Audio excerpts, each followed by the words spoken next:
Para mabigyan ng magandang kinabukasan ang asawa niyang manggagawa, sinadya niyang dalhin ito sa isang top 500 kumpanya. Ngunit ang lalaki nakayuko sa buong oras. Natatakot na baka may makakilala sa kanya bilang presidente. Pagkatapos, maingat na iniabot ng babae ang resume sa asawa. Pagkabasa ng presidente, nakita ang detalyeng nagtapos ng high school at 3 taong karanasan sa construction. Sinabi niyang siya'y konserbatibo. Kung ako yun, ilalagay ko sa resume ang master's degree mula sa Oxford said Business School. Napatawa na lang ang babae.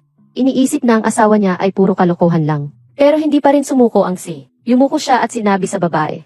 Nag-graduate siya ng Oxford Business School. Sinabi ng babae na siya ang nagmamaneho ng Harvard. Biglang lumapit ang isang lalaki. Nilait ang presidente. Manggagawang bukid sa interview ng top 500 kumpanya. Sobrang binababa ang antas ng kumpanya. Pagkatapos ay kinuha niya ang resume mula sa kamay ng presidente. Nang makita ang high school education. Sa galit, itinapon niya ang resume sa sahig at tinapakan ng ilang beses. Nakita ang lalaki na binabastos ang kanyang asawa. Hindi na nakatiis ang babae